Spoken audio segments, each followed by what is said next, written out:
Fala galera, aqui é o Marcelo e sejam bem-vindos de volta à Batcaverna. E o universo do Batman Cavaleiro Branco dos quadrinhos tá de volta, que beleza! Esse que pra mim é um dos melhores universos alternativos do morcegão aí que já foi criado e faz pouco tempo até. E agora ele chegou na sua terceira fase aí, na sua terceira HQ. Essa nova HQ se chama Beyond the White Knight, fazendo referência lá ao título do desenho do Batman do futuro, e teremos aqui a versão do Terry McGinnis desse universo e também o Capuz Vermelho. Pois é, a primeira edição dessa terceira fase aí do Cavaleiro Branco começou com tudo. E essa primeira edição já teve várias reviravoltas e muitas passagens bem legais. Então, bora acompanhar o vídeo de hoje que nós vamos trazer o resumo então dessa primeira edição do Batman Cavaleiro Branco. Tudo isso depois da abertura.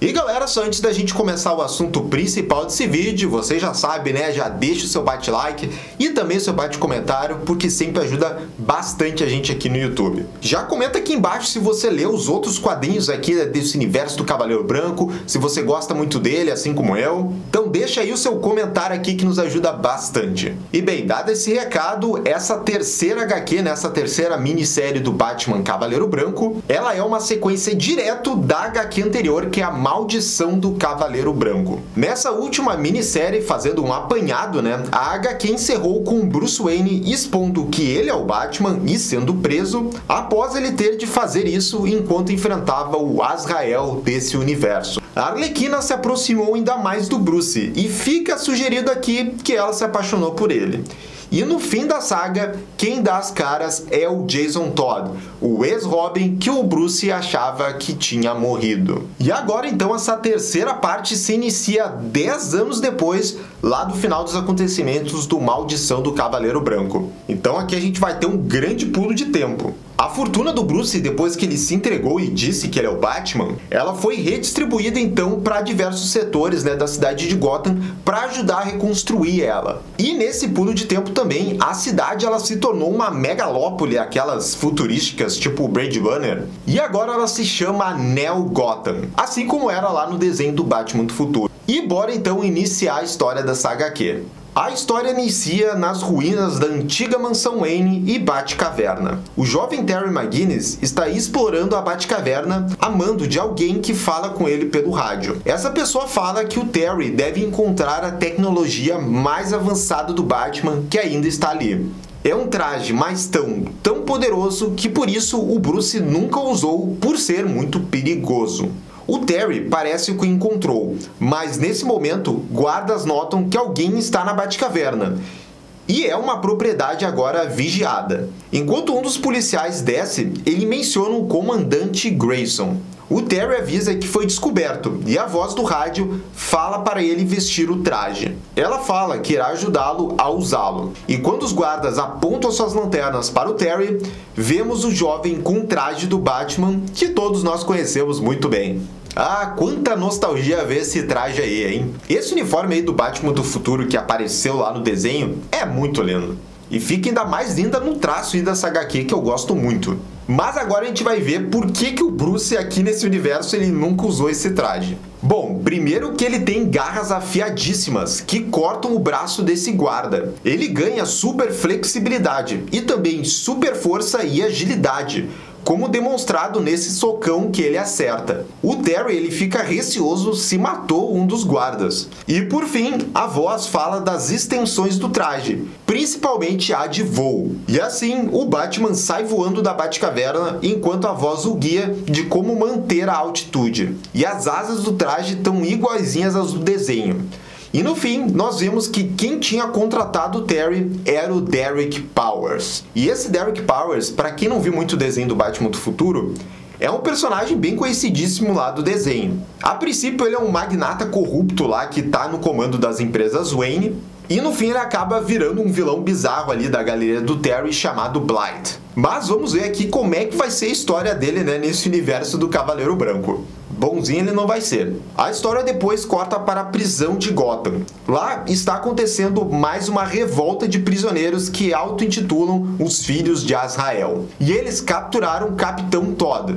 Sim, é o Jason Todd, o ex-Robin, que está trabalhando na mesma prisão onde está o Bruce Wayne, que nós vemos agora que ele está bem mais velho. E um detalhe é que ele pede uma das armas para um dos guardas para deter essa revolta. E não parece que essa é a primeira vez que ele faz isso. E os caras concordam, sabendo que, se trata do Batman, né? E o Bruce mostra que tá em boa forma e derrota cada um desses filhos do Azrael. O chefão dessa gangue provoca o Bruce, falando que ele não é um Wayne de verdade, mas ele responde que o Jean Paul tem um débito com ele, pois o Bruce o derrotou em um combate justo e ainda salvou a sua vida. E todo esse papo aí tá fazendo referência, né, ao vilão da minissérie anterior, que foi o Azrael. E tudo isso rolou então durante a maldição do Cavaleiro Branco. Nela, o Jean Paul, né, ele revelou para a cidade inteira um terrível segredo, né, do passado dos Waynes, lá na fundação de Gotham. Ele mostra que, na verdade, a família do Jean Paul ela foi roubada, né, as suas terras pelos Waynes que foram invasores. Mas o Jean Paul tenta provar isso de uma forma violenta, né, e acaba virando o vilão da história. E no fim, o Batman tem uma luta lá de sabres bem legais, né, com Azrael, e parece que o Bruce mata em determinado momento o Azrael, mas ele vai lá e doa sangue pro Jean Paul para ele não morrer.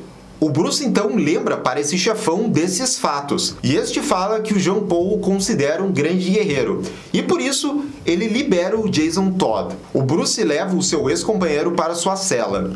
O Jason brinca que finalmente eles tiveram algo que não tinham no passado, que era passar um tempo juntos. Nesse momento, o Bruce desabafa com o Jason, que ele vem tendo tempo para pensar no relacionamento que ele teve com o Jason no passado, quando ele era Robin. E o Bruce menciona um fato curioso, que o Jason foi o primeiro Robin. Ô louco, olha aí, finalmente o Jason Todd então sendo o primeiro Robin em alguma história. Isso, pelo que eu tô lembrando aqui, eu acho que é uma coisa inédita. Esse passado do Jason também foi tocado, né, no Maldição do Cavaleiro Branco, onde mostra que ele não tinha morrido e, na verdade, ele quis sumir do mapa porque ele não gostava mais de ser, né, o Robin do Batman. E na próxima página da HQ, toda essa questão do passado e do Jason é explorada pelo Bruce. Ele conta que ele ficou pensando nesse tempo da prisão, onde ele tinha falhado com o Jason. Ele diz que não foi por tê-lo treinado e o tornado um Robin, pois o garoto tinha muita raiva e pensamentos ruins. O seu erro, na verdade, foi tê-lo amado como irmão. Isso porque, na verdade, ele deveria tê-lo amado como um pai. E esse foi o mesmo erro que ele cometeu com os outros Robins e a Batgirl. O Bruce completa que ele não foi capaz de ser o que o Jason precisava naquela época. E por isso, ele pede desculpas ao Jason Todd. E o Todd fica realmente encarando o seu ex-mentor após ter ouvido tudo isso. Mas eles são interrompidos por um blindado parecendo o Batmóvel invadindo a prisão. E boa demais essa parte aí do Bruce falando aí dos seus erros do passado com o Jason. E outro detalhe muito legal que vocês vão ver ao longo de todas as páginas aí dessa HQ é em relação às sombras dos personagens. Vocês vão ver que durante a história inteira essas sombras vão refletir quem essas pessoas são de verdade, né, os seus alter egos. A do Bruce toda hora vocês vão ver, né, que a sombra dele vai ser como a do Batman. E esse eu acho um recurso bem legal porque realmente só funciona em quadrinhos, e que bom que está sendo usado aqui. Essas viaturas são da GTO, a Força Especial de Neo Gotham, que é comandada pelo comandante Dick Grayson. Ele aparece aqui e controla essa revolta. Mas logo chama a atenção do Bruce que ele vê embaixo da logo do GTO o nome Wayne Powers. Ele pergunta ao Dick por que todos da GTO se vestem com trajes tipo do Batman, só que brancos. O Dick não responde, e sim o Duke, que também faz parte da entidade. Ele explica que muita coisa mudou em Gotham.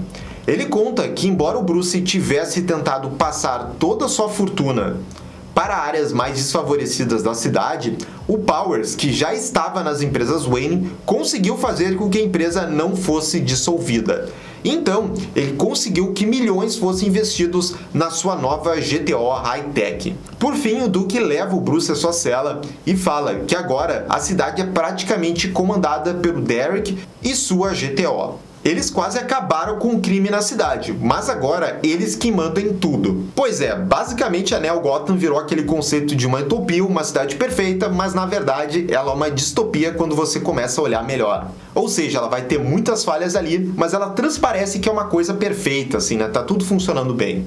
E o Bruce, claro, fica a pé da vida, né, com tudo isso que tá acontecendo na cidade. Que agora ela virou uma cidade-estado, né, policial, vigiada por essa GTO e que utiliza armas, né, high-tech lá, tudo desenvolvida pelas empresas Wayne Powers. Ou seja, eles estão usando a própria tecnologia do Bruce Wayne. O Duke também mostra imagens do Terry usando o traje do Batman. É dito que um dos policiais que ele feriu está em estado crítico. O Bruce assume que o Derek deve estar por trás disso tudo. E que esse novo Batman precisa ser parado. Indo agora para um núcleo mais família, vemos a Arlequina com um dos gêmeos, já crescido. Ele se chama Bryce. Ele vê o novo Batman nos noticiários e pergunta do tio Bruce. Ele quer vê-lo, mas a Harley diz que é melhor não. Mas nesse momento, a outra gêmea chega em casa e ela tá vestida com a camisa do Batman que o Coringa usava. Ela se chama Jack e parece estar naquela fase rebelde dos adolescentes. Ela fala do seu pai, o Coringa, e a Harley bate nela quando ela diz que tanto Jack quanto o Coringa são a mesma pessoa. E lembrando, né, galera, que uma das coisas mais fortes aí desse universo do Cavaleiro Branco foi quando o Coringa mostrou que tinha uma outra personalidade que era muito normal e até do bem, chamada Jack Napier. E era dele que a Harley realmente gostava. Mas na última minissérie, né, lá no Maldição do Cavaleiro Branco, o Coringa ele voltou a ser total vilão e bem no finalzinho da HQ ele chega a ameaçar a vida dos gêmeos. E no final a Arlequina tem de matar ele para poder proteger os seus filhos. Depois de tretar com a sua filha, ela e o Bryce vão até o quarto dela e veem que ela escapou. Em um arquivo no PC dela, o garotinho vê um arquivo da polícia que mostra que foi a Harley que matou o Coringa. E o Bryce pergunta se isso é verdade para sua mãe. De volta à prisão, o Bruce, na total surdina, começa a facilmente escapar da sua prisão, até que ele encontra o Jason. Ele lembra que o velhinho está quase saindo dela por boa conduta e vai pôr isso em risco, mas o Bruce responde que isso não pode esperar. Ele precisa ajudar Gotham. Mas agora é a hora do Jason desabafar. Ele lamenta como se deixou ser capturado pelo Coringa e revelou o segredo do Batman para o vilão lá no passado. O Todd revela que ele passou algum tempo fora, mas depois ele tentou retornar para o Bruce, mas que o viu já treinando com um novo pupilo, o Dick Grayson. Ele achava que era alguém insubstituível, e com esse sentimento ele resolveu viver vários tipos de vida. Uma hora ele foi lutador, outra foi um soldado, um guarda-costas e outras muitas. E foi ela que chamou ele então para vir trabalhar nessa prisão que, né, o Jason conhece muito bem o Bruce. E depois de ouvir tudo isso do Jason, o Bruce o conforta, né, falando que ele não é substituível. E nunca foi. O Jason termina falando que o Bruce o salvou e que ele provavelmente teria terminado numa cadeia se não fosse por ele. E quando o seu mentor fala que, na verdade, eles são muito parecidos, o Jason responde que mais do que você acha. E aí nós temos uma prévia ali mostrando o Capuz Vermelho e a sua Robin, mas isso vai ser contado em outras aventuras. Contudo, o ex-Robin está preocupado, já que o Bruce resolveu ir contra as duas pessoas mais poderosas da cidade no momento, o Powers e o Batman, fora que toda a cidade inteira mudou. E no fim, ele diz que dará 10 minutos de vantagem para o Bruce antes de disparar o alarme da prisão. Bom, então finalmente, né, o Bruce e o Jason conseguem ter esse fechamento aí de coisas do passado que um precisava falar pro outro. E foi uma ótima cena. Então o Bruce começa sua fuga da prisão. Ele ainda é muito ágil e consegue sair pelos esgotos. Mas enquanto ele vai escapando e chega no porto da cidade, ele ouve alguém falando sobre cartas de baralho, mas na verdade ele está contando uma piada usando elas. E na medida que o Bruce vai se aproximando, dessa vez ele chega na punchline dessa piada, e o Bruce fica incrédulo. Ele diz, isso é impossível, ela o matou. Então vemos ali na frente dele o Jack Napier, ou seria o Coringa, já que ele estava fazendo uma piada ali. Dá pra ver ali nas sombras o confronto Batman e Coringa. E dessa forma, com essa grande reviravolta, acaba essa primeira edição. E galera, então esse foi o começo da nova saga aí do Batman Cavaleiro Branco.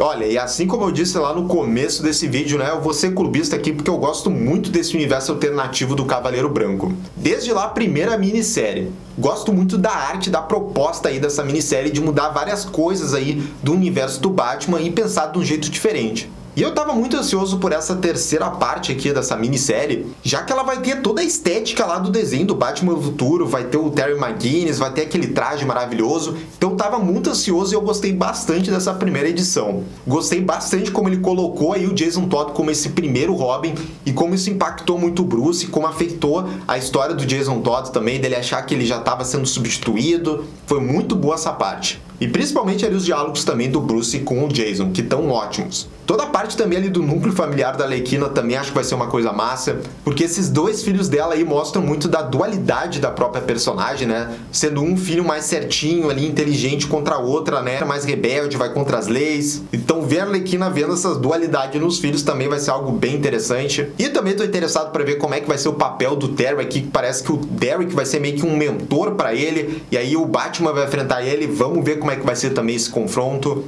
O único pé atrás que eu fiquei um pouco foi com essa reviravolta aí no final mostrando o Coringa ou o Jack Napier. Parece ser mais o Coringa. Porque eu acho que o Coringa ele já teve nas duas primeiras minisséries aí do Cavaleiro Branco e eu achei que aqui já não precisava mais, sabe? Dava pra utilizar outros vilões, outra proposta também. Eu acho que dava pra deixar aí o Coringa de fora dessa minissérie.